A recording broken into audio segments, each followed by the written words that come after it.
when I tell them that year or day after day, minute after minute, when someone tells you you're not good enough, you're not pretty enough, no one will ever love you, I'm the only one that will ever help you or take care of you. When you start to hear that every single day, eventually you believe it. Yeah. And along with the gaslighting and the narcissist is creating this false world that these ladies are living in. Yeah. And so when I tell people this during the presentations, I will get some like eyes like, really? That's a thing? Yeah. And to me and you, yes, that is the thing. Like that is where we're at. That's the population that we're serving.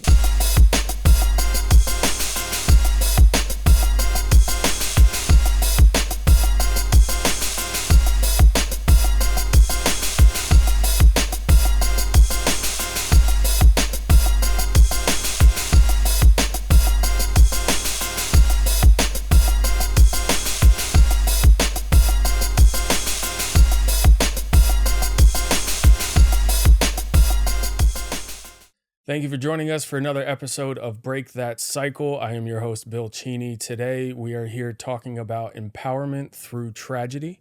I have a wonderful friend and guest here with us today. Pearl Chiarenza is a certified life and wellness coach, national speaker, author, and founder of Women's Successful Living, a coaching organization based in Riverview, Florida, dedicated to helping women step into their strength and purpose. As a Say Yes to You life coach, Pearl uses her Shiro method to guide women through self-care, mindset transformation, confidence building, and boundary setting so they can live with intention rather than guilt or fear. With more than a decade of experience in empowerment coaching, Pearl has helped countless women break free from people-pleasing, self-doubt, and limiting beliefs. She is a published author and engaging speaker whose work includes retreats, group coaching, wellness programs, and contributions to empowerment anthologies. Her mission is to help women uncover their inner Shiro, stronger, happier, empowered, radiant, and original, and to live fully in mind, body, and spirit. Thank you, Pearl, for coming on Break That Cycle. Thanks for having me. This is amazing. We finally made this happen. Well, we did, and I was a guest on your podcast not too long ago, and I had a fantastic time doing it. It was so much fun, and I was when we first started Break That Cycle, I knew that you were already doing your podcast, and I was like, I want to be on Pearl's podcast, and she can be on our podcast, and we could do like cross promotion. Yeah. But then after watching a few of your podcasts, I was like, I need to wait until I get a little better. And then we can cross-pollinate. Why? Because I was like, well, I got nervous, starting this out of nothing. And I was like, I need to get on her level first. I don't want her to have me on her podcast and then she comes on mine and it looks like crap. So like, the perfectionist in me was like, no, I gotta wait. But I've been scheming on this for a while so that others who are watching this know we have a connection through our occupations. Yes. Myself being the executive director of Mary and Martha House, which is a domestic violence shelter, and you being one of the more important instructors in the classes that we offer to the ladies in the shelter, which is the female empowerment class. I'm very honored. That's amazing. That makes me feel really good. I love that you shared that. I love working with the women. I love watching them grow. I love watching what they call the bounce forward in life, going from one trauma in their life into something that they can make a change for. Yeah. So you have an amazing story. It is one, unfortunately, that does deal with tragedy and trauma. And I do want to touch on that a little bit because I want viewers and listeners who are maybe even going through that tragedy and that trauma right now to have somebody that they know is in their corner. But first, I want to take a little more lighthearted approach and learn. And for most people that are on the podcast, I like to learn about their upbringing. Okay. I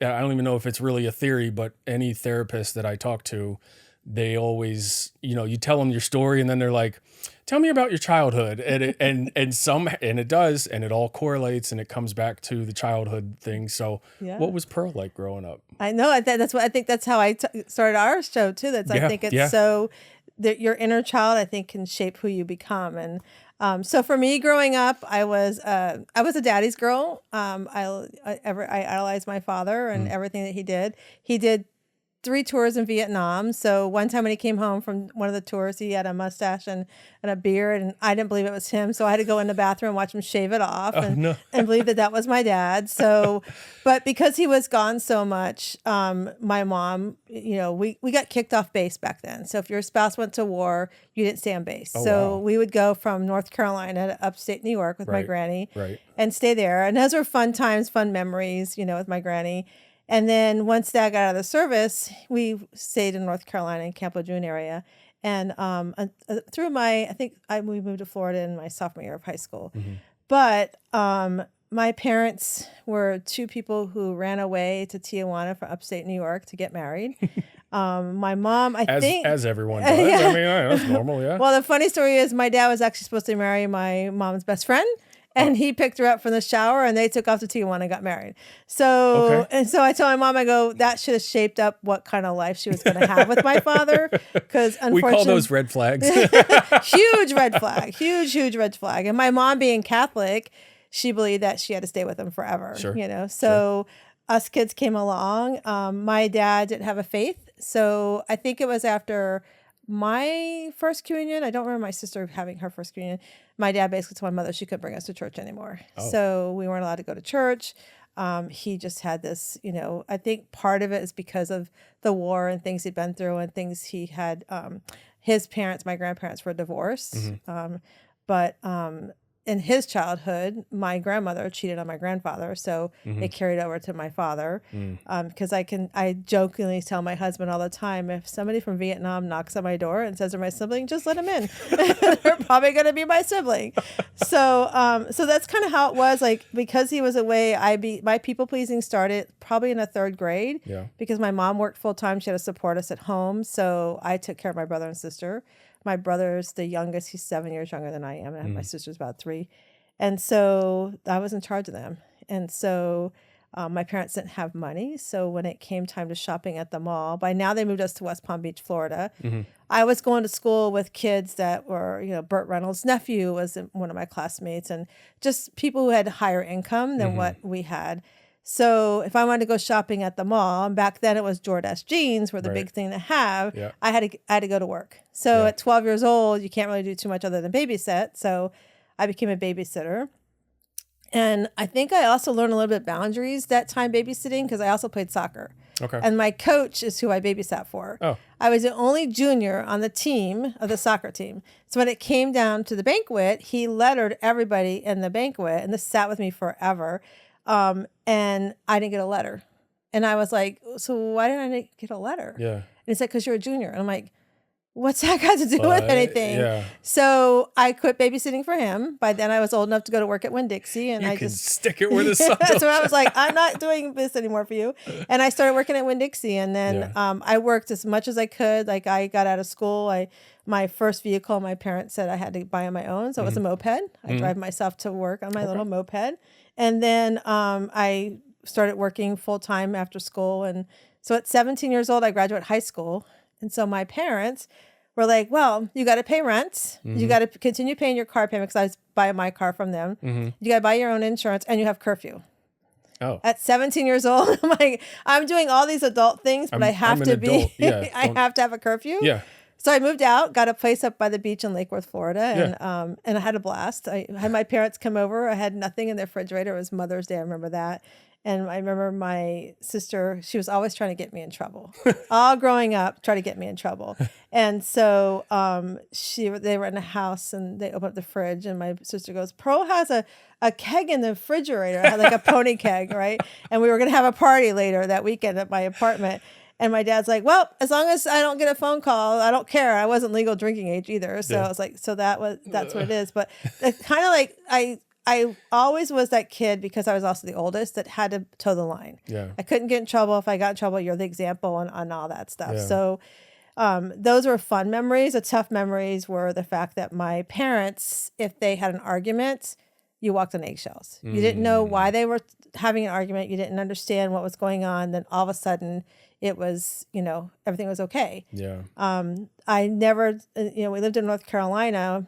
my parents had close friends, and so they had a baby. They had a young man that would come over and babysit us, and so because of how my dad would behave with my mother, I was actually afraid to tell him that I was sexually assaulted by the babysitter that their best friend's son. Oh no. And so even at that young age, I think I was a freshman in high school when that happened. Yeah. I remember my sister was coming in the room and I was still trying to be the protector, Jeez. I never told them. My mom, I think I finally told my mom, it was before COVID when I wrote a book and I wrote about my story.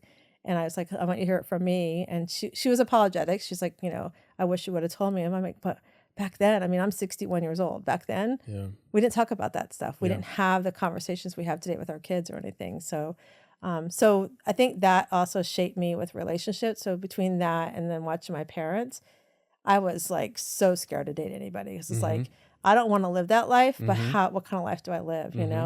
There's two things that happened when I dated. If they're in the military, I said, thank you very much for service. I live that life. I can't do that. I don't want to do that at all. And then my parents moved to California when I was about a year out of high school. So I thought, why not? They said, come with us. But I knew right away I wanted to move out because I didn't want to pay rent anymore. Yeah. So I got a place right away, but I hated it. Yeah. I hated California. Yeah. It was the people, everybody was on the go and everything.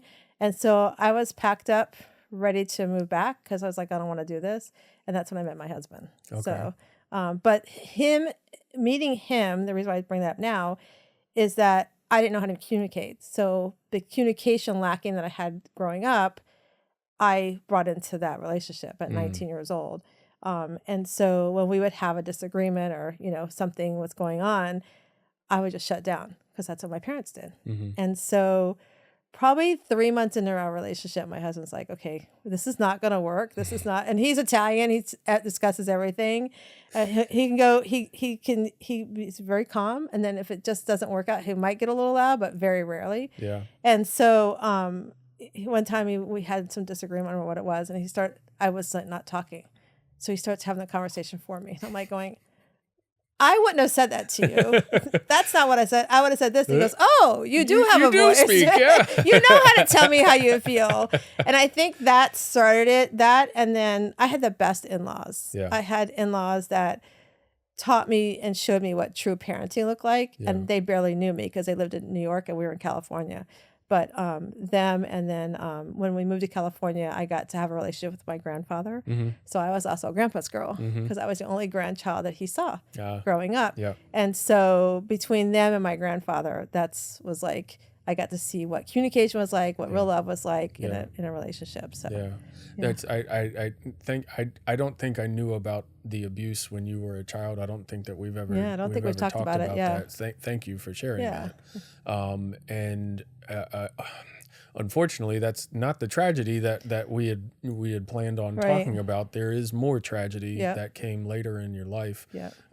You were able to build a family with your husband. Yep. But unfortunately, there was a passing. Yep. We got together. Once we got married in 1987, we had tried for 10 years to have a family. And we decided to go the adoption route. We both had, it in our family somehow in some way. My husband's biological father actually died the day before he was born. Oh. So his stepdad raised him since like 3 years old. Okay. And then my grandfather had adopted my uncle who was born before he met my grandmother. So we both had always said at some point we knew we wanted to adopt. Sure. So after trying, failed in vitros and things like that, we decided to adopt. Our faith led us to go to Catholic Charities. Unfortunately, where we dealt with in Catholic Charities in Virginia was not a good experience for us. So we decided we kind of said, we're just going to take a break. And everybody's like, just tell everybody you want to adopt. We're like, okay, fine. So we told everybody knew that, we wanted to adopt. Chuck happened to go on a business trip. This is before cell phones. We had pagers. That's all we had. Oh, yeah. And my father-in-law had passed in June, late May, early June. And in 97. And so about a month later, Chuck was going on a business trip. His aunt, my favorite aunt, was in town visiting us. And I'm like, I don't need to know where you're at. Just go. Aunt Olga and I are going to have fun. So I'm at work and I get this call from somebody from California is trying to reach me. And I'm thinking my parents because, they're the only one in California. Right.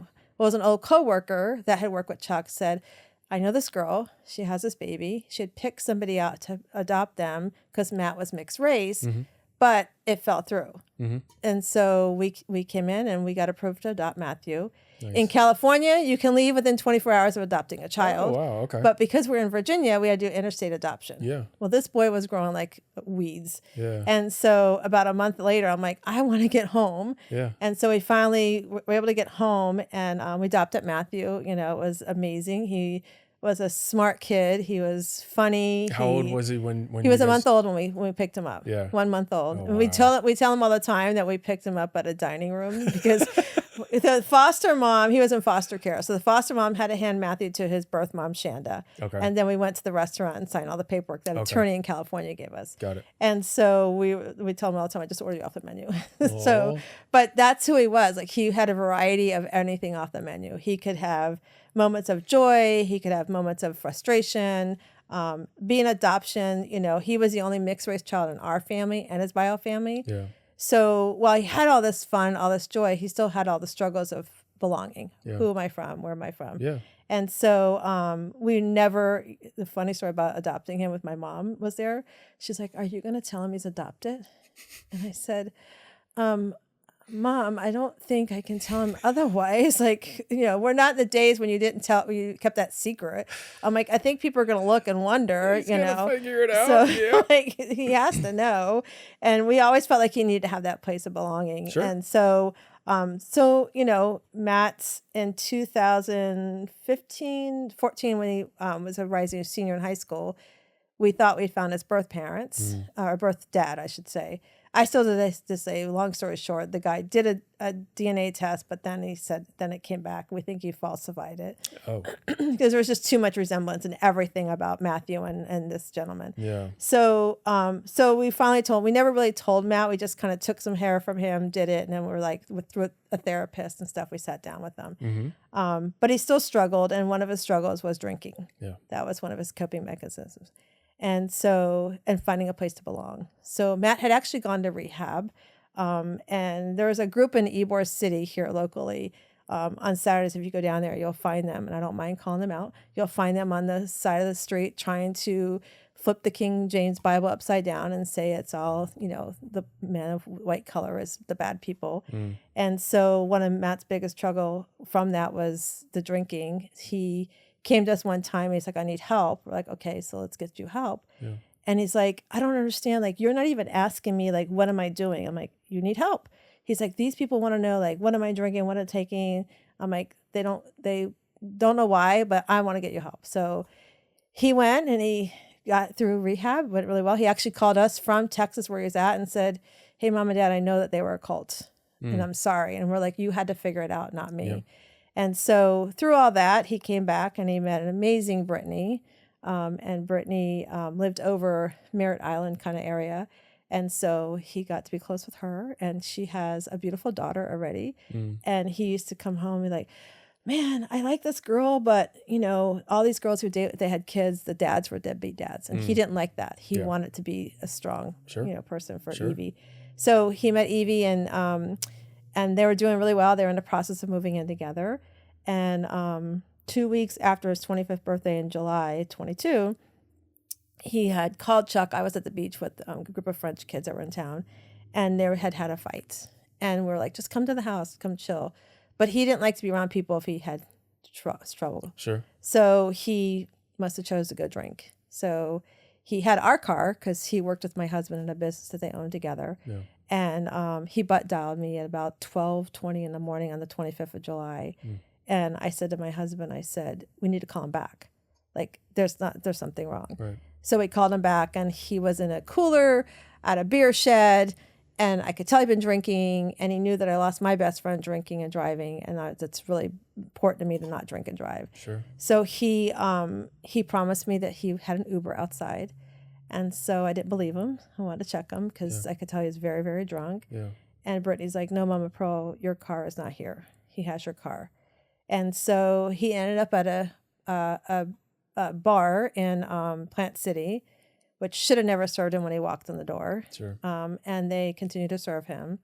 And when he left, unfortunately, because he was in the process of moving in with Brittany, I don't think he knew the area very well for driving. And so when he was driving down County Line Road in Plant City, there's a cross street that's called Swindell. If you look ahead, it goes into a farm. So it looks like the road goes straight. Right. So if you don't know it. Yeah. So unfortunately, he went straight, and his drinking and driving, he hit the tree. Oh my God. Yeah. That's bad enough. But the way we found out was even worse. I was just going to ask, how did you guys find out? So again, 12:20, he's butt dialed us. And my husband sits in a recliner next to me. We have a sectional. I usually sit like I am, like right here, and he's right next to me. Yeah. And I got up and I was like, something's wrong. And I moved to the opposite end of the recliner, which I never sit there. Yeah. And I was shaking like a leaf. And I have my faith. I believe in God and everything. And Chuck's like, you got to stop it. You're gonna get sick. You're gonna have a heart attack. I'm like, this is not a heart attack. Something's wrong. Yeah. I just felt it, It was a feeling. yeah. I mean, you always hear about that mom guts, and it was a mom gut. So I went to bed, got up, trying to call him, text him, nothing. The next morning, Chuck is dropping off some of the kids at Busch Gardens, and across my phone is Brandon Mann dies in a single car accident. Yeah. And I'm looking at that and I'm like, it looks like my car, but there was like this thing that almost looked like a decal for a baseball. And I'm like, well, I don't have any decals on my car. Yeah. So I decided to email it to my computer, and I open it up on my computer. And this is how fast all of it happened too. Open up my computer and I could see it's my car. Oh my God. No name in the article or nothing. Yeah. The first thing I think to do, and why, I don't know why I did this, but I called the morgue because nobody's knocked at my door. No police officers knocked at my door. And it said it had happened at like 12, almost like 12:30. So like within 10 minutes of us talking to last. And so I called the morgue, and the morgue's not covered by HIPAA. They didn't ask me who I was. And next to my identification, I just said, you have Matthew Chiarenza there? And they said, yes. Oh my God. That's how, literally that's how fast. Then the next call, as soon as I hang up, my cell phone rings. Yeah. And it's the organ donation, asking if I want to donate his eyes. Already. And if I had not made the morgue call or seen the article, that would have been my notification. My God. So I literally, the poor girl, I'm like, I cannot talk to you right now. I literally just found out. And so I started, I know we're going to talk about my business a little bit, but I started what's called the Shira League. Mm-hmm. I started that during COVID because I saw so many women. I called it the Calgon take me away moment, like struggling, trying to figure out how to take care of their kids, teach their kids, all these things, hats they never wore before. So I started Shira League with 30-day self-care challenge. And they were like, we can't stop. We got to keep doing this. So they kept growing. A couple of years later, this is why I started it. Because I literally called one of the girls in there. She drove from my house. She's like 20 minutes away. I swear she was there in 2 minutes. And so she was there when Chuck walked in the door, and I had to tell Chuck that he passed away. And that was so, I don't know which was worse, like finding on the news and all that, the whole process of that. Yeah. Fast forward, I have a nephew in California as a police officer. So I've called my family in California, and my brother calls my nephew and says, hey, can you call the police department in Lakeland as a cop to a cop and ask them to find out what's going on for your aunt, because she knows nothing. Yeah. She's still we still have not heard nothing almost 15 hours later. Jeez. So he calls, they promised him somebody's going to call us. So that evening we drive away, and the Angel Foundation and here in Brandon. Yeah. I call them just not wanting anything other than to say, hey, I found all these French kids here. I need to clean my house because people are going to be coming. Yeah. Can you just give me a cleaner? And they just wrapped their hands around us and started fundraising for us for Matthew. Wow. I remember that was Monday. That Wednesday, I still had not heard anything from anybody. My girlfriend, by that evening of the day of the accident, the 25th, they had already named him in the paper, in the news. His name was, I still no knock at my door. What? That Wednesday, my girlfriend says, hey, there's an article online that says they're still looking for information. Anybody with information, call this detective. Mm-hmm. So I literally texted the detective and said, if this was your mother, how would you feel? Seriously. My phone rang like that. Yeah. And he tried to say, oh, we told Hillsborough County and they were supposed to let you know. And I'm like, stop passing it off. Yeah, don't pass it off. And by the way, I said, I'm going to hang up with you and I'm going to call 3 people I know in Hillsborough County. Yeah. And they called. I called them. They all said, they sent it to us. They pulled it back. They said you were notified. What? Yeah. And I said, the funniest thing about that is I have 2 Lakeland police officers who live in my neighborhood. Yeah. So, that's how that all happened. We didn't hear anything. I my mom had been back in my life at this point for a while there. I separated from my parents because of their behaviors. And so my mom had let back in my life, and I believe God does things for a reason. And so we sat there, and the irony is, if you can find irony on this, so we're sitting there planning the service, and my younger son Nate is sitting there with us, and we're planning everything out. And I sit outside, and we're hearing how much it's going to cost. Our kids, and if I can say anything to a parent, when your kids turn 18, do not cancel their life insurance because you just don't know what's going to happen. Yeah. We canceled the boys' life insurance. They're 18; they can go pay for it themselves. Right. So we didn't have the money to bury him the way we would want to bury him. Yeah. So I remember sitting in the parking lot and telling Chuck, we got to call my mom because we have to cremate Matthew. Yeah. And my mom, I called her, and she's Catholic. She's like, oh, you can't? I'm like, Mom, Catholic can be cremated now. She was like, no. So she was gracious enough to help us give him the burial that we really wanted to give him. Yeah. But my son, Nate, him and I had to go the next day to go retrieve stuff out of the car. And he sat there when he picked me up. He's like, that's highway robbery, Mom. I'm like, what are you talking about? He's like, you got to pay all this money like up front. Like, can't you pay over time? And I looked at him, I go, it's not like when you buy a car, son. If I don't make my payment, they can't just unbury somebody, Yeah. So yeah, that's how we found out. Well, thank you again for sharing that story. Thank you for letting me share. I know there's people out there that have gone through it and are going through it and may unfortunately go through it as well. Yeah. I do want to talk about a little bit of the aftermath and the climb. Yeah. We do have to take one break. Okay. We got to pay the sponsors. Okay, right? let's pay the sponsors. I want to dig into that.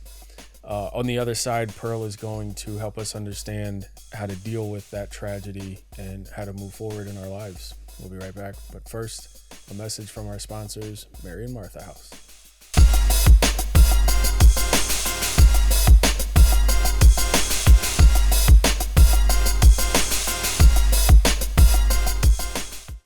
Mary and Martha House is a beacon of hope.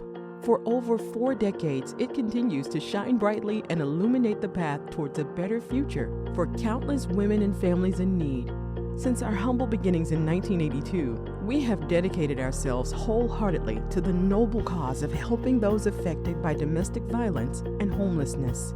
Did you know that every day in communities all around us, 1 in 4 women and 1 in 15 children face the terrifying reality of domestic violence?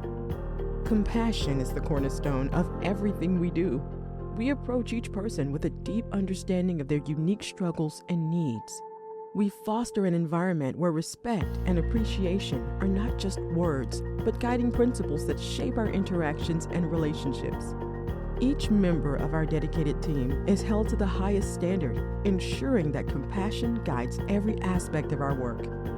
Mary and Martha House is a place where hope takes root, love blossoms, and lives are forever changed. Please spread the word. Help raise awareness about Mary and Martha House by sharing their mission, success, stories, and upcoming events on social media. By amplifying their message, you can reach a wider audience and encourage others to get involved or make a donation.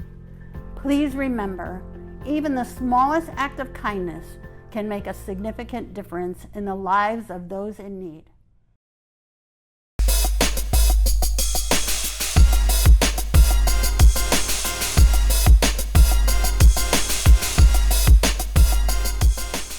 So you found out about Matthew's passing. Initially just from a fluke. Yeah. You found a notification on your phone, and I mean, I guess there's no good way to find out, but to probably have a million questions like, is this real? Is this him? Is that my car? And knowing that the struggles that he had with alcohol, I can't imagine what you went through. I know my apology doesn't mean anything, but like, I'm very sorry that you went through that series there. What was like the first few weeks, months? Did Did you ever struggle with substance or alcohol abuse? How did you cope? Where Yeah. was your head? So no, I never had that issue ever. Like even growing up, I think I, might have tried pot, in high school. That was really it. Never. I think because I watched a friend, friends do things around me, I just avoided saying, Sure. didn't want that. It was hard when he was going through that, but to know that that's what took him out, and that the harder part about that is twofold. People think he committed suicide. I can tell you to this day, I ran into somebody like a month ago. They go, I'm so sorry for what he did. I'm like, what did he do? Yeah. And they think he committed suicide. And it's because of this group that I mentioned earlier. They had put it out all over the place that he had committed suicide. Really? I didn't realize that until like January. So he passed in July. So January around Gasparilla time, one of his friends is like, hey, Mama Pearl, like I saw that group over at Gasparilla or something. And, I told them, I'm like, I told him he didn't commit suicide. I'm like, what are you talking about? So I said, it's a good thing we didn't know right away. Because my brother, my nephew, and my brother-in-law, if they'd known that, I might have had to get them out of jail. Because it wouldn't have been pretty. Yeah. But those first few weeks, the other hard part was after telling my husband, I'm like, we have to go tell Nate, because Nate was living on his own. Yeah. And I'm like, Nate's not on social media. He cannot stand social media. But I'm like, if he finds out the way we did, it would be just horrible. So we show up at his apartment. He's like, what are you guys doing? He figures something was wrong. And he'd watched his brother all his growing up struggle with his challenges and stuff. So the first few, hours, weeks, it was sort of like you're walking in this cloud. We told everybody, do not cry in front of us, because tears are tears of joy, and it's also comfort. That was the first thing I knew right away. I went back into my coaching, belt and said, we got to let our emotions show. Sure. I'd gotten a phone call during that time about somebody wanted to give me an award in Syracuse, but like I heard, hey, we want to give you something. It's in September, and I was like, okay, no problem. I just said yes. And then when September came around, I was like, I think I said yes to something, and I don't remember what it was, but I definitely know it was a God moment, because I knew nobody in Syracuse other than my grandfather grew up there. Okay. So I felt like that call was to say, hey, he's here with us. He's okay. So that first, those months, that first year, I tell everybody it was just sort of like, I felt like I was just existing. Like I was just kind of going through the motions, even on my business. Like it certainly slowed down my business. So you were doing Women's Successful Living at this time? Yeah. Okay. Yeah. In fact, 2 days before Matt passed, he was at the house working in the garage with Chuck, and he asked me to throw him a water bottle. And my people pleasing had shown up so much throughout their lives too, that they started seeing me tell them no to things and not show up for them for things. And so they were getting it. They understood. I communicate with them, listen, I'm not going to start doing everything for you. You guys got to figure some of the stuff out. And so he was in the garage like, Mom, can you throw me a water bottle? So I chucked the water bottle to him. He's like, man, now you figured your stuff out, but you can throw something for a change, because I could never throw a football. So I feel like that was 2 days before he passed. So that I feel like that was like him and God saying, hey, you need to remember this moment, because you need to live. Wow. You need to not, go hole up in a room or anything like that. Like I said, that first year, it was just sort of like, I felt like we were existing, And then his first anniversary rolled around, and Matt always wanted to share the story about raising kids of a different culture through adoption. Sure. And so we decided we were going to start that journey of writing that book. So I'd gotten right away, people signed up, but we stopped at 7. Like for another year, I tried to get people to sign up to be in this book, and nothing was happening. It was just sitting. So it took a friend of mine to say, maybe you're supposed to stay at 7, because Matthew was always about numbers. So that second year became doing the book, because Matthew was born 7/7/97. He passed 7/25/22. And so we ended up with 7 authors in this book. Wow. It's called Beyond Skin Deep, Stories of Cross-Cultural Adoptions. So we released it last year, year 3, or this year, I should say, year 3. We released the book on the death of that he's passed. Yeah. As a way of like remembering him as something good, to come out of this. Yeah. Something good come out of it. His eyes did get donated. So his vision and his love for the world is out there, because he did love everybody. And then this year I actually was speaking. So one of the things I'm doing is speaking about, like sharing with the here. I am speaking on stage about it, talking about how my people pleasing and still showing up after he passed. Like there's the before, there's the after. It's so true. You have what you did before, what you're doing after. And so this is the first year I tell everybody that I feel like, and it didn't happen till March, because my younger son, Nate, turned 25 this year. Okay. So, and that was in January, like first of the year. And I was like, I got this. I'll be good. Because it was like, now Nate's becoming he's now becoming the older child. Yeah. And I thought I was good. And in March and in February, I'm like, man, I've been sitting here like, just like existing again. I'm like, I got to stop this. Wow. And so about March of this year is when I started feeling like I was finally I could walk in my joy and grief at the same time. Yeah. And that it's okay. I want people to know it's okay to be happy even while you're grieving. Yeah. It's okay to have those moments. And there'll be times like I'll be in the car and a song will come on and I'll just start crying. It will just happen. And I just let it come because it's like, those are the moments that I want. I would say that it's, the holidays are hard, but the irony of our story is when I met my husband, his little brother had passed away about a year or two before I met my husband. Okay. And I'm such a Christmas nut. So we went home to surprise his parents for Christmas. And his mom was so depressed and it was heavy in the house. And I was like, I don't know if I can do this. Yeah.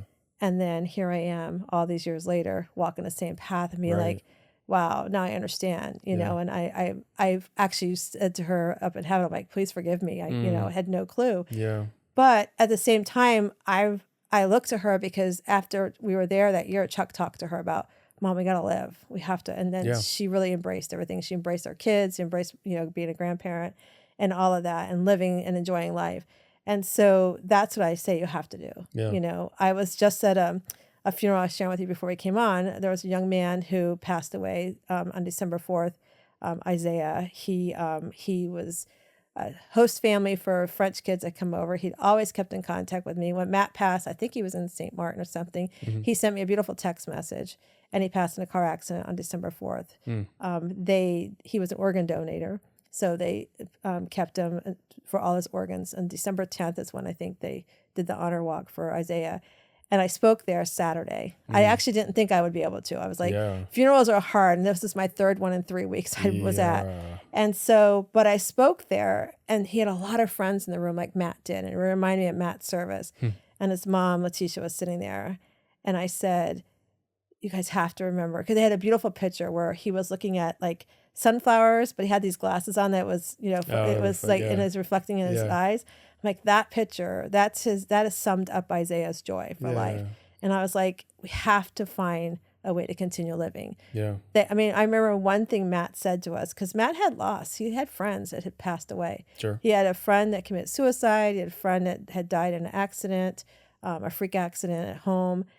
And he used to tell us, I'll never commit suicide. So that's why people think he did. It really bugs me. Yeah. But he also was an empath, because he used to say, I don't think I'm going to live past 25, Mom and Dad. And I used to get mad at him, like, don't talk like that. Don't put that in the world, And I would walk out of the room if he started talking about that. He was 25 when he passed. It's like, the pastor on Saturday said, when we come in this world, and we always forget this, we know the date is going to be born. God knows that.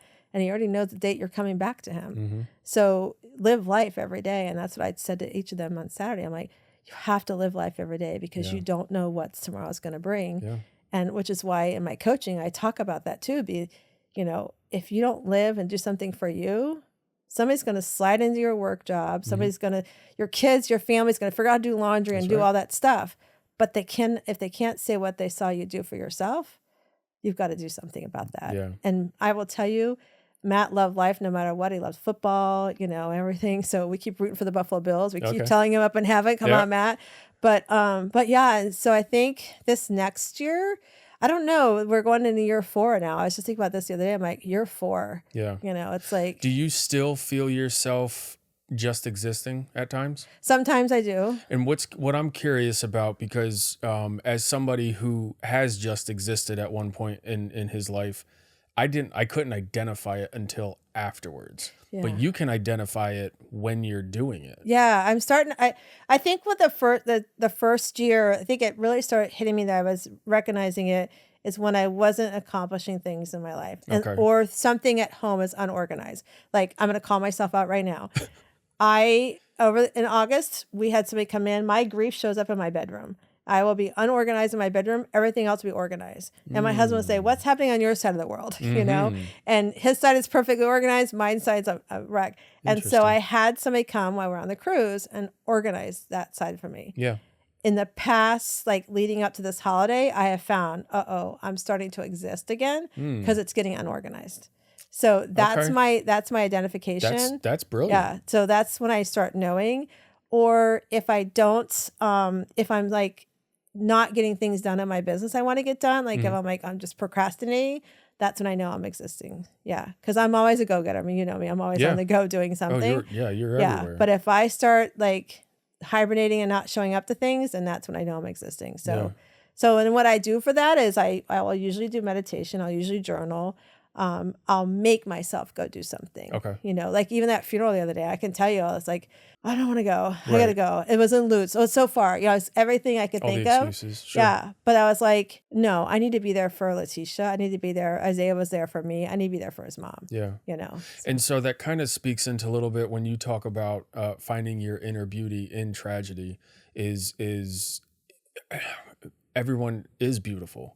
And if you can't do those things and go to the funerals and speak and do all the amazing stuff that you're doing with Women's Successful Living, you're not helping anybody out, you know, and it'll keep bringing you back. Yeah. I go back to what Matt said, because what also pulls me back is what he said 2 days before he passed. Sure. Now you figured out your stuff, but you could throw something. It's like, I figured out my stuff. I have to live to honor what he saw. Yeah. I have to live to honor him. He saw me, like tell him, no, I'm not going to go bring your homework to you, or I'm not going to go send you something. I mean, funny enough, he was in the Army and he wanted out of the Army. We called things the Matthew rule. So he would do things and he'd find a way to get out, and we'd call it Matthew rule. And as soon as he figured it out, they changed the rules on him, right? So he went in the Army, and we told him not to go be a cook, but they threw money at him. Yeah. And so he did his boot camp, which was amazing. But the Army has a stupid thing called green time, and they all come home for Christmas. And Matt came home for Christmas and started hanging out with everybody else. He's like, I don't want to go do all that stuff again, you know?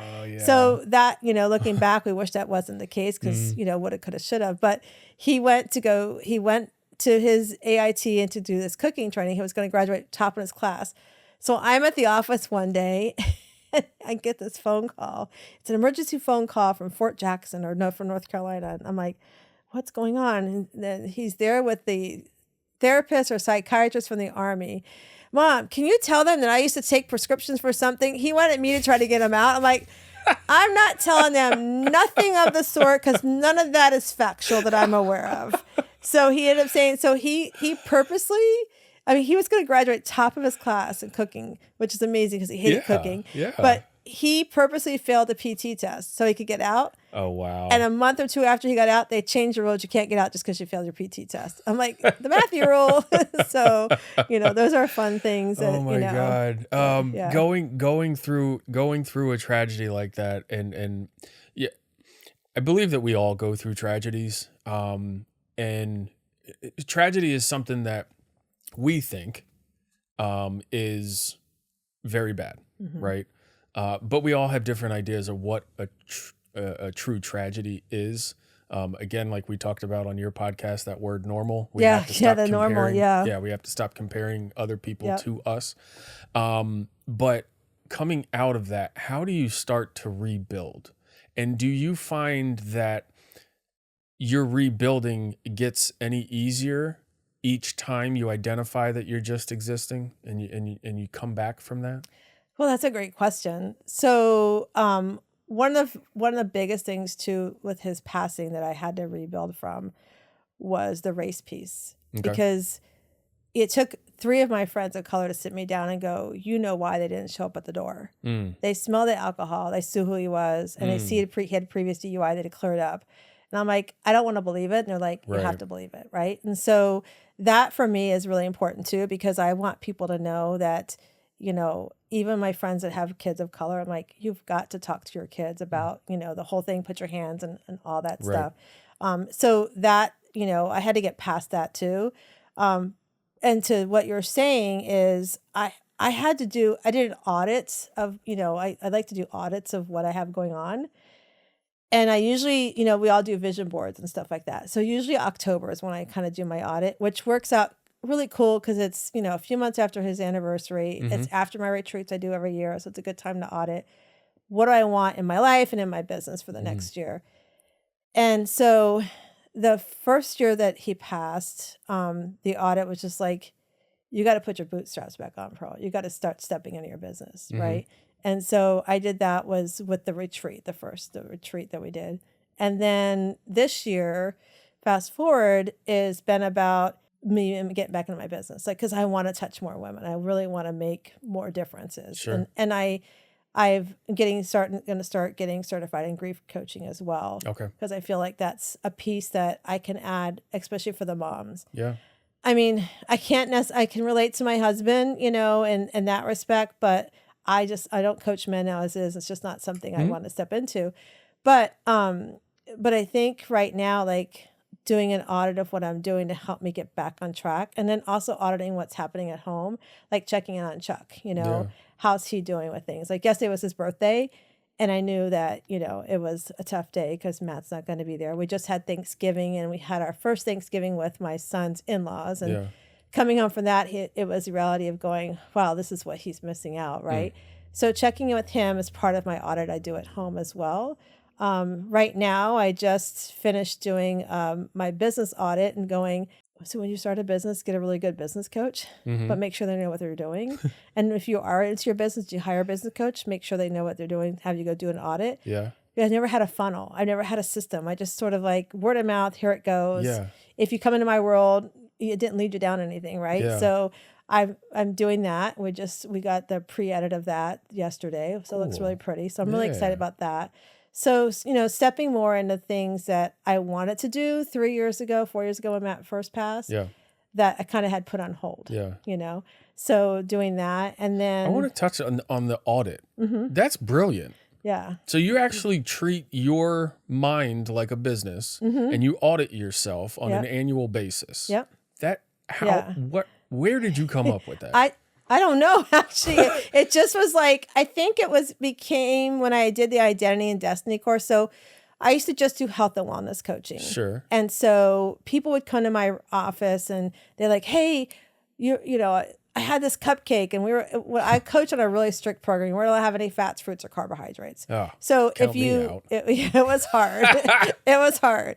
So the lady who owned the clinic, if you were on her calendar, you were going in the principal's office. Okay. Where you came to me, and the funny thing was, she went on vacation one time, and everybody was on my calendar. Uh-oh. All her clients wanted to see me because I'd be like, okay, so tell me, like, why'd you have the cupcake? Like, what was going on? What were you thinking? What were you feeling? And she's like, that's all. I'm like, and so people would go, hey, Pro, will you talk to my friend? Like, they don't need to lose weight, but, you're so great about this thing. Yeah. So I just started, I took this Identity and Destiny course, and at the end of 6 weeks, we had to give our I am statement. And I still was saying I was all my armors, my wife, mom, PTA. Sure.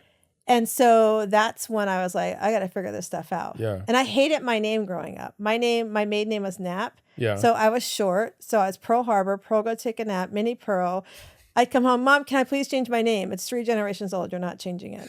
Oh, no. Pearl's a beautiful name. I love it now. I mean, everything I kids. do, I know, They're right? so cruel. So cruel and mean. And, Oh, man.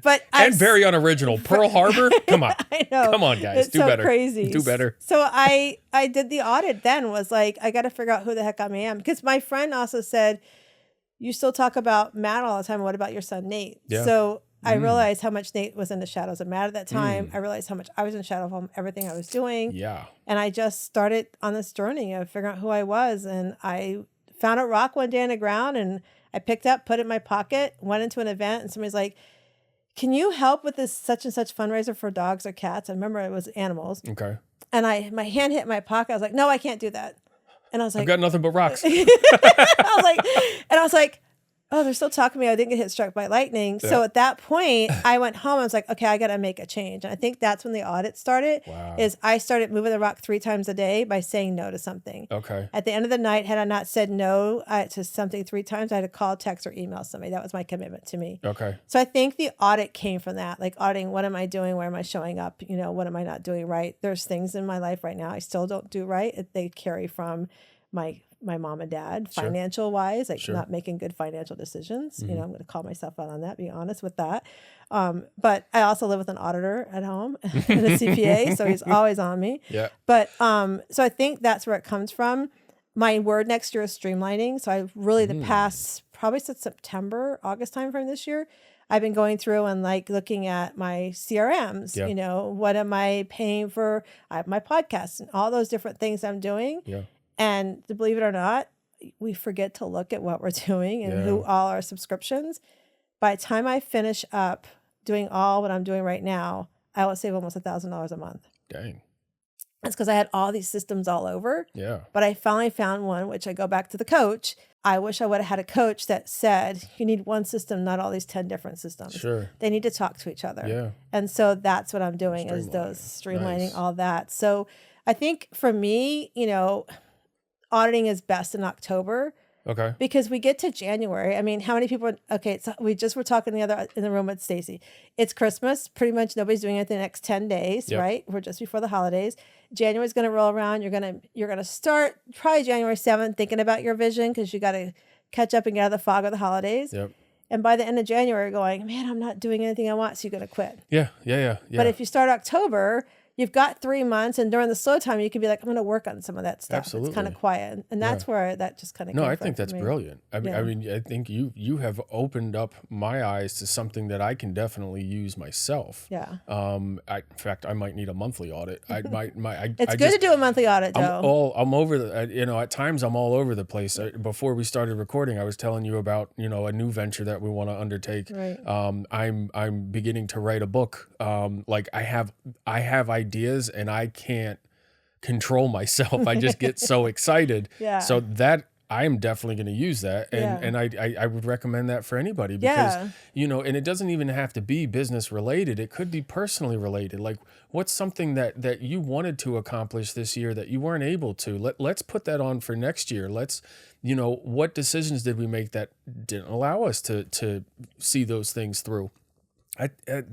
I saw the coolest game thing changer. on TikTok, and I think you said you're going to be talking about TikTok soon for the house.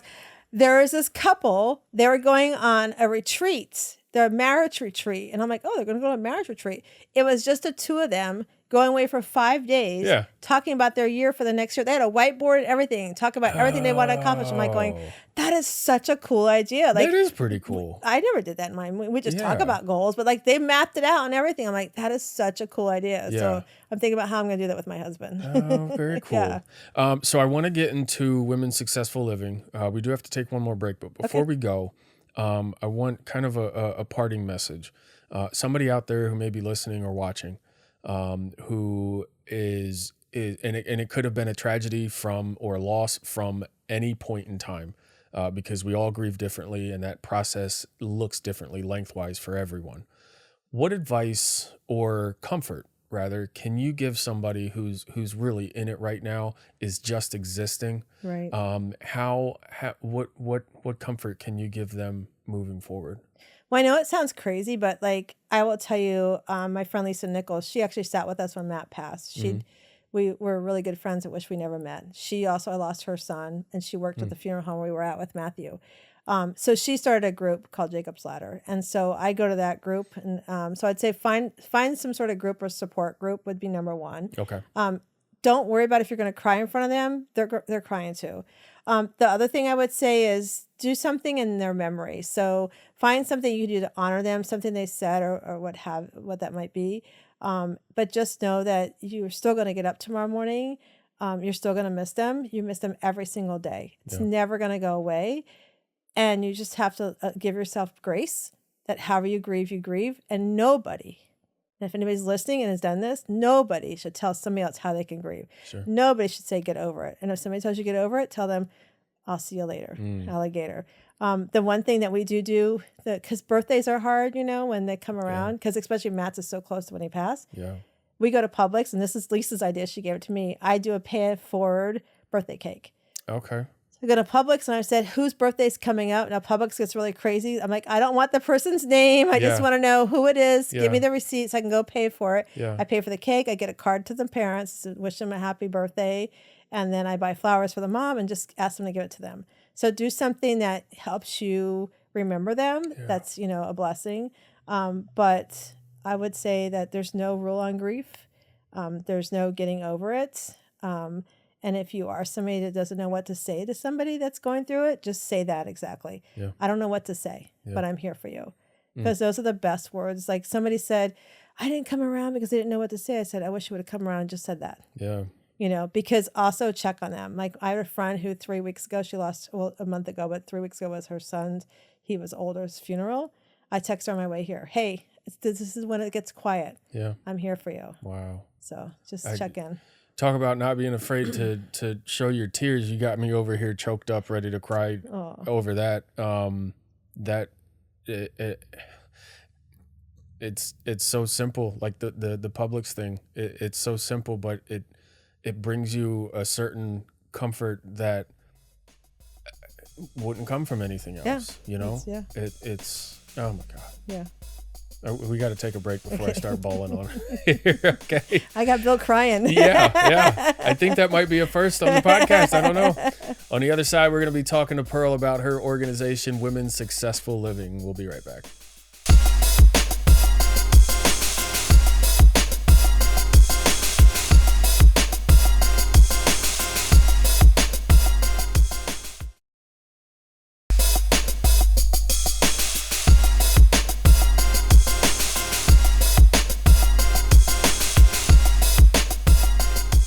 Without self-esteem and without being financially independent, the likelihood of you going back to an abuser or back to the streets is 99%. Correct. Right. Yeah. So, but the program that you have is just fantastic for these women because it just gives them something. It gives them a little bit of hope, a little bit of, and it's that question that comes into their head that really starts moving the needle.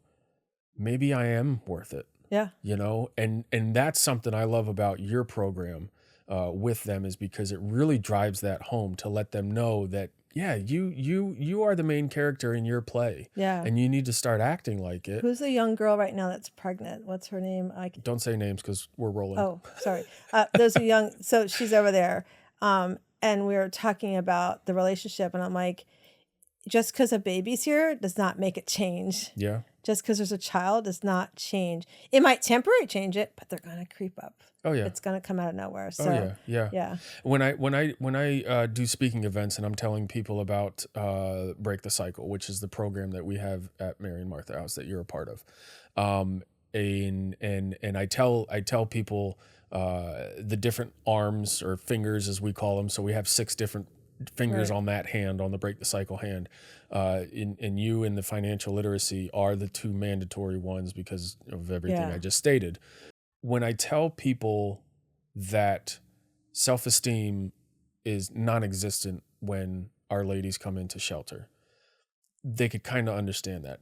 What they have a hard time understanding, and typically, I won't put a gender on it. I will say somebody who hasn't experienced it doesn't know what it feels like, obviously, right? But when I tell them that year or day after day, minute after minute, when someone tells you you're not good enough, you're not pretty enough, no one will ever love you, I'm the only one that will ever help you or take care of you. When you start to hear that every single day, eventually you believe it. Yeah. And along with the gaslighting and the narcissist is creating this false world that these ladies are living in. Yeah. And so when I tell people this during the presentations, I will get some like eyes like, really? That's a thing? Yeah. And to me and you, yes, that is the thing. Like that is where we're at. That's the population that we're serving. Right. But there are still people out there that don't understand what that looks like. Yeah. And so I know how key it is for what you do in the shelter, the classes and the hope and the building the self-esteem. And it's phenomenal. And we are so happy to have you in the shelter. I'm so glad Melissa suggested me. Yeah. I'm enjoying it. And I just, I love, the ones that still keep in contact with me. I think one girl, she just moved out recently. She's like, "Can I come tonight?" I'm like, "Yeah, come tonight, And that's come over." I love that too. Yeah. Because and same as us as an organization, when they move out, they still get services for up to a year. Yeah. And if I'm being honest, beyond that, because when you make a friend, you make a friend, Yeah. and you just, they stay in contact with us. We stay in contact with them. We just had a lady come and get some things for her child. She moved out 2 years ago. Wow. Yeah. Come on back. Right. Come on back. We Yeah. will help you in any way possible. Yeah. And so this platform that you have, did you build this specially for Mary and Martha House, or was this something you were already incorporating into Women's Successful Living? So we were already doing pretty much, we'd started around the time I started with you, like incorporating it. Okay. So during that COVID period, we create the Shiro thing. It was 30 days of self-care. Like you had to do something for yourself every single day, and you had to post it. And I haven't decided yet. So if the ladies are listening, I don't want to give it away. I haven't decided yet, but I used to do this fun thing when my granny would show up. I have a whole little setup and everything when granny would just show up. Aww. And they loved that part because it was just, I just wanted to keep it upbeat and just different because life gets hard. Yeah. Like you were saying, like people start telling you and all these things, you start believing it. And so we started this whole thing. And then from there I had said, whoever comes every Sunday would meet. So you had to post every day into the group, and you had to come every Sunday it was like an hour and a half meeting on Zoom. And so if you came, you got in a drawing for a program. Okay. I hadn't launched the program yet. I knew I was going to be launching it. And the funny thing is, You're one of those. I was one of those. Atta girl. I was like, I knew what I wanted, but I think having that 30 days with the women also kind of defined a little bit of what we needed. Oh, yeah. And the funny thing was, when she's listening, God bless you. You know who you are, and I love you. But she won it, and so it took us probably another year before it really hit off the ground. But she was patient. We worked through it and everything. But the other thing too that's hard as a coach is that you also have to know when somebody is not grasping it. Sure. When they're not going to invest the time into it. And especially in your business, you have to know when you have to, I hate to use fire, but like let a client go or say it's not the right time for you. Right. And so she'd reached that moment, and so we're still really great friends. I still check on her and everything. But the program came from that. And then the PQ, the positive intelligence piece that we bring in, and I bring it in and out because sometimes depending on the ladies that are in the house, they can either grasp it or they don't. Sure. So what we still talk about the saboteurs. We still talk about how something as simple as running your fingers together can calm your mind down. And if you're in the middle of something with somebody, you can just do that. It'll sort of calm you down. So having those mechanisms was part of what I knew I wanted somebody to have. So if they were sitting somewhere and somebody's talking to them about something or not being nice to them, how can I stop my mind from thinking I have to accept this behavior? Right. And how do I set up boundaries? Right. Part of my story, we talked at the beginning about my parents, is that I did divorce my parents. My parents, not only did they get divorced in their marriage, but I ended up having to divorce them in my life because, like I said, my dad turned racist and my mom held so many things against me and was not very nice towards me. Sure. And so you think about when I tell people I divorced my parents, they'll say, but they're your parents. And I'm like, okay, so I've been with Chuck 40-some years. We've got a great marriage, but let's just say he was treating me that way. Yeah. Do I stay with him? Right. And they always say no. I'm like, how's it different? It doesn't matter who's treating you. Whoever's on your balcony, if they're not treating you the way they want you to, get them off your balcony. Because you really are the sum of the 5 people you hang out with. So you need to do an audit of the 5 people you hang out with. And if they're not the right people, then you need to put a boundary up. I saw something, it's been this big thing about, I think I saw the train. They call it 2 different things where people come in and out of your life. It's like a subway. Yeah. They get on the train for a little bit and then they have to go off. Sure. And it's okay. It's part of how we grow. Yeah. But I knew this program was needed because of the rock for me. Okay. Right? As I did this rock, I found myself becoming stronger and understanding that I can tell you no with no guilt now. I can say it with 100%, like I just won $1 million, and be like, I'm good at it. Yeah. If it doesn't feel right at the beginning, I'm out. Yeah. Because that was happening, I wasn't wake up in the middle of the night going, oh, I didn't email Bill. I didn't call Susie. Yeah. I didn't make the cupcakes. I didn't Yeah. do this for that. I'm sleeping at night, so I'm happier. I'm not stressed anymore. And then that led me to becoming empowered to do things like grow my coaching business, go speak on stages. I have to tell you, I was a shy girl growing up. Yeah? I took Dale Carnegie in Virginia. Yeah. That brought me out of my shell. Chuck, if he was sitting here going, yeah, I was part of it because I made her talk, so no, she doesn't shut up. You're right. But I would never think I was going to go stand on a stage and talk about my story. And now I do that. Writing in books, never thought. Write my own book, never. So you become empowered to do things you've kind of put on the shelf because you've shown up for everybody else. Yeah. That's what I want to have impact on women, is stop showing up for everybody else. That led to what I call the radiant glow up. Hopping in a room and somebody's like, what's different about you? Like, did you lose weight? Did you cut your hair? No, I just want to tell you no. Yeah. That's all it is. Like, Yeah. just want to say no. And then the original part comes from the fact that, you know, we talked earlier about, we come in the world, you've got a date you're coming in, a date you're leaving, and God's decided. Yep. He's decided what you're supposed to do with that life. Yep. But we think, oh, I'm going to go over here because I think I can get there faster and better. But you come right back to the original life you're supposed to live. Yeah. And that's, for me, growing up, I wanted to be an elementary school teacher. My high school had a program. I would leave middle of my high school, my senior year, go over to elementary school and teach with a teacher. Yeah. But I had terrible guidance counselors. I had 2 parents that never went to college. Yeah. So I had no idea how to do that.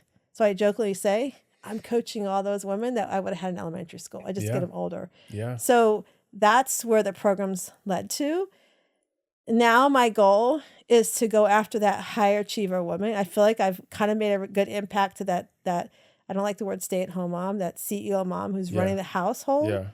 But I feel like now I want to go after that professional woman because we've come out of COVID and we've gone back to pre-COVID. We're busy. We're on the go. We're not stopping. If I don't do my job right, somebody else is going to slide in. Sure. Like I said earlier, they're going to slide in. Yep. So whether you do your job right or not, but if you're not here tomorrow, what's it all matter? Yeah. So trying to help women understand you can have harmony from being a high-end achieving professional to being, whether you're a mom or you're, many women are still single as high achievers, and they want to, some of the women I meet want to meet somebody in their life. Well, you're not going to do that if you're always at work. Right. So I want to, impact that. That's the next realm. I think that's my audit this past couple months has led to that realization. What kicked off women's successful living for you?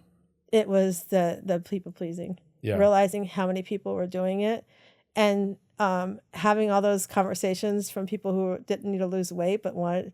I was like, okay, God, I'm having tea for free. Yeah. What am I supposed to do with this? Because I don't drink coffee. And I'd go to Starbucks and have tea, and I'm like, okay, so what are we doing here? And probably after a good month of like 3 or 4 a week of that, I was like, okay, I got to go become a life coach. When did you start incorporating the retreats? Oh, that's a funny story. Because that's like, I don't know if you would call it, but I think to me that is like your bread and butter. Like, I've heard nothing but amazing things about your retreats, and I have talked to more than a few people about that have been to your retreats, and they are just transformed. So next year's our 10th retreat. Wow. It started because, in my health and wellness office, I had Stacy Shefflin. Hello, Stacy, if you're listening.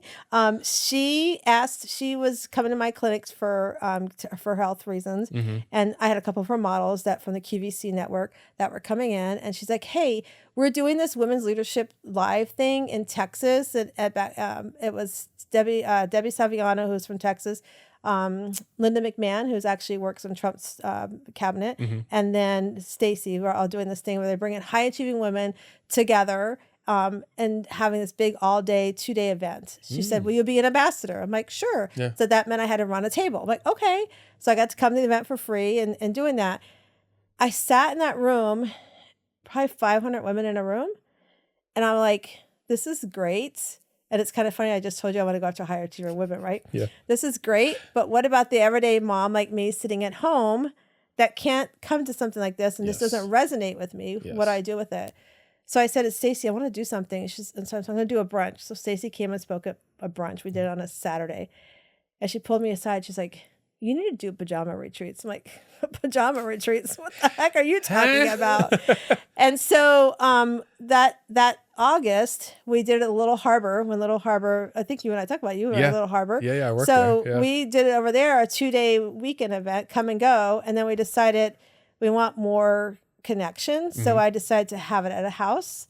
Here we are next year, 10 years later. We're still in Gulf Shores, Alabama, because I love my Florida roots, but I can't get a house on the beach for what I can pay for it in Gulf Shores, Alabama. Oh, yeah. And so we're on the beach. And the funny thing is, Next year's retreat, the house I found online as a VRBO is actually called the Pearl. That's awesome. So it's really cool. It's like all lined up. We've gone from having like 10 to 12 women to having 25 women there next year. Wow. We have some really amazing speakers. One of the ladies that's coming next year, we haven't even announced her name yet.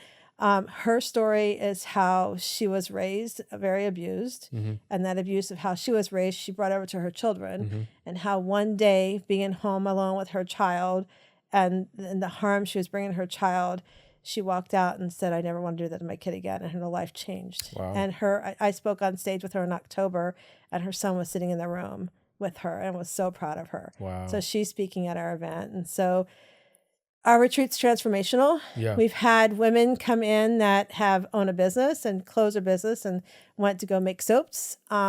If you follow the Gabby Patino story, Jen Bethune, who was on that Netflix commercial or TV show, she was at my retreat. She was my dog groomer. Oh. She also lost a child. And so when it came time for my retreat's no makeup and PJs, Yeah. including the speakers. Yeah. And she's like, I can't speak at your retreat because putting makeup on helps me get out the door after she lost her son, Ethan. I'm like, oh, no. You're speaking at my retreat with your makeup on because that's part of your story. Yeah. She came, took off her makeup, stayed in her PJs, threw her cue cards away, came to the retreat. She left the retreat, closed her business. Her and her husband got in a Bluebird bus and been traveling around the country. Wow. Had they not done that, she was the one who led them to find Gabby Patino. Yeah. So my retreat's life-changing, Oh my gosh. transformational. So That's if somebody's looking for that, that's what that's about. And is it still a weekend retreat, or are you No, a week? so it's 4 days. So 4 days, unfortunately, okay. unfortunately, Gulf Shores now has caught up to Florida, and it used to be I could do like a Thursday to a Monday. Now they want Saturday to Saturday. So we're actually next year we're doing Tuesday to Saturday. If you're a VIP, otherwise it's Wednesday to Saturday. Okay. Yeah. How cool is Yeah, that? it's really cool. No, like I said, I hear nothing but great things about it. But that's not all you do. It's not just all retreats or helping ladies at Mary and Martha House. You're an author. You're a speaker. Like, is this just a product of you not saying yes to everything and doing stuff for yourself? Yeah, I mean, it's funny because like the author part, it just came out of nowhere. Somebody asked me to write something. I kind of like it. I still have to do my own book, my own story. I think that will come next year. I would tell you, if you are thinking about writing a book, make sure you get things in writing though, because I just got burned my first time ever. I was supposed to be part of a book that was going to be a Guinness Book record, and the lady took off with my money. And I was the only fool who paid her. Everybody else caught wind of it and didn't pay her. But I thought she was credible because I've been in her magazines and did some other stuff with her. But, it's just she must have needed the money. So that's how I look at that. Okay. But make sure you get that credible. But I think the podcast and all that came from an opportunity to really during COVID to be able to get my message out more. Got it. So that's where that came from. And then next year we were speaking earlier before we hopped on that we're going to do the summit because we're doing it geared towards business because we do have those high achieving women that don't take time off. So we want them to have a little taste of a retreat for a day. So May 14th, they're going to come in their PJs, no makeup on, and we're going to have people. We have one man coming to speak. He's an expert on AI. Okay. He's coming from out of state. And then we have amazing women on finance, on sexual menopause, just different areas in our lives. Yeah. And then also how that all plays in our business, Nice. especially like brain fog and things like that. That's We even brilliant. have somebody speaking about autoimmune Okay. and how, illness, especially like with grief, can Sure. keep you from being productive. Oh yeah. And so she's going to share about that too. I love that. That's awesome. Yeah. Looking at all these different mediums that you've used to get this message across, what do you have a most proudest moment from things that you've done, like a success story that you will hang your hat on for the rest of your time? Right now, like the past couple of years, I guess I'll give you two, is watching women come to my retreat and leave and be transformational. Yeah. So I have one right now, Monty. She's actually my VA now. She started a VA business and she wanted to leave that world of corporate world. So she started her VA business and she got a client or two. And this time next year, she should make around $100,000. So we're really, really excited about that. Nice. My other client, Anne-Marie, she's been working with me for 3 years. And she's just gone from showing up for everybody else all the time, not feeling like she had a voice to having a voice. And she's going to be our autoimmune person. And she talks about how to live with the autoimmune and how to navigate that world of the health doctors and things like that. I would say for me personally, I just got awarded last month, I think it was November, one of the 100 successful women in Miami. And the really cool thing was when they were announcing everybody, oh God, now I'm going to draw a blank. One of our council people from Tampa, and I can't think of her name now. I'm going to shoot myself. She was there. And I was like, oh my gosh, you're from Tampa. Funny. So it was really cool. So that's cool. To get recognized for your work, and somebody nominated me, like it wasn't a self-nomination thing. It's really cool when people start recognizing your work. That's brilliant. Yeah. I love that. Yeah. So great accomplishments there. Thank you. With all of this, you're doing so much. Okay. And streamlining next year. Huh? Streamlining next year. Streamlining, yes. In the meantime, before everything is streamlined, I'm curious. I see you doing a lot. You're on social media promoting a lot of stuff that you're creating. And you are incorporating some of your grief into these programs and these trainings and workshops. What keeps your tank full to allow you to keep doing this? I don't know. It's not coffee. Okay. It's not caffeine because I don't drink either one of those anymore. I think it's funny because I said earlier I'm 61, and I said that to somebody I was interviewing the other day on my podcast. They're like, stop. You said how old you are? And I'm like 61. And then they're like, you don't look 61. I go, I know. I tell myself every day in the mirror because I remember how miserable my mom looked at 61. Oh, yeah. And I'm like, I always said I did not want to be that. Yeah. So for me, I think it's just, I've been so slow and quiet. Even if people would say you haven't been slow and quiet the past couple of years, but I feel like I have been kind of pulled back with Matthew's passing. Sure. That I feel like, okay, it's time to get back out there. My social media, I'm going to give this secret away. I do it while I'm laying in bed.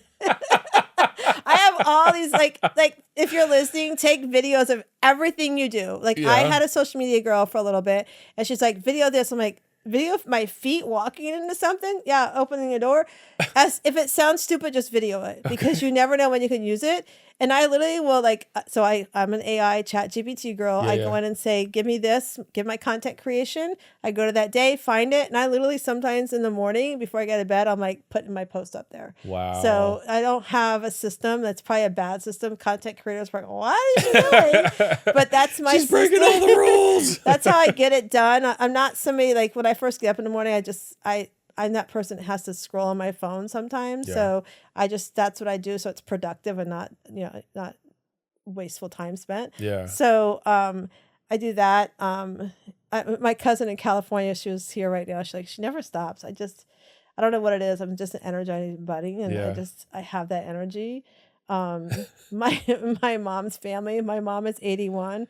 I think my uncle's 86, and my aunt in between the two of them are somewhere in the middle. Yeah. So the Joyce side of the family that I live from, they all lived in their 90s. So maybe I'm just hitting my youth right now. Yeah, you're just getting started. Yeah, it sounds I don't know. I do make myself stop in the morning. I go sit in my front porch swing and I'll read or journal or something. Yep. So this year, my goal, and if it's not on my Christmas stocking, I'm going to go buy it myself.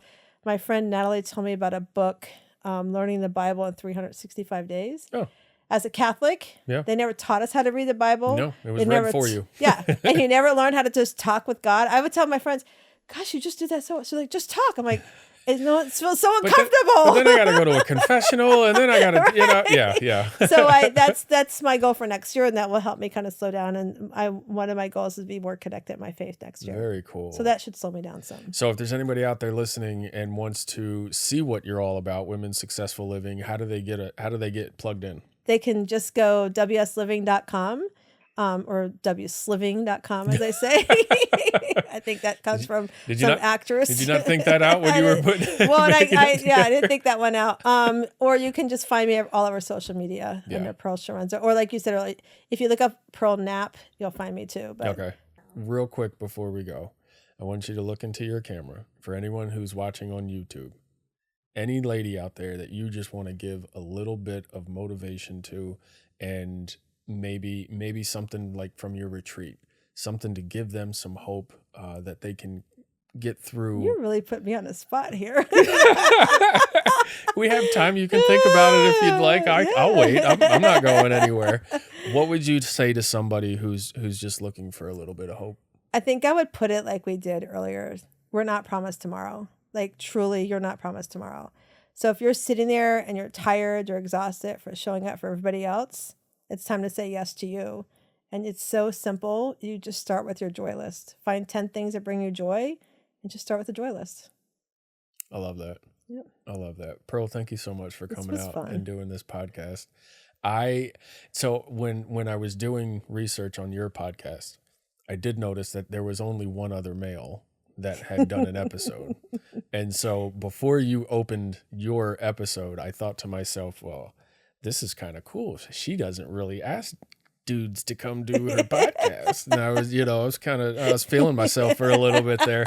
So, but that must have been Tony Lynch. But I think we do this once a year. Yeah. And I think we check in with it. Like, I'm serious about this audit thing. I'm going to start doing this. I'd love to help you do it. I would love to just have an episode of the audit. Oh, let's do it. I think that would be brilliant. I think it would be fun to do. So, Yeah, awesome. we could definitely put it together. Well, you have to go because you have class tonight. I have at class the shelter. with the ladies. Yes. So, but again, thank you very much for sharing your story. Thank and you. I know your story and your words of wisdom is going to help somebody out there who's listened to this podcast. So I really appreciate you coming out. I appreciate you having me. Awesome. Thank you.